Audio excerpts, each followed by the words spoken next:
परमात्मने सर्वान्तरात्मने श्रीमद् वेङ्कटेशाय मङ्गलम्।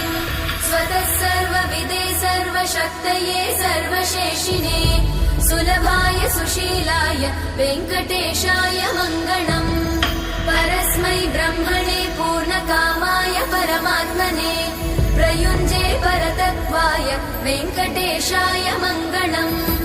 आकालतत्त्वमशान्तमात्मनामनुपश्यताम् अतृप्त्यमृतरूपाय वेङ्कटेशाय मङ्गलम्।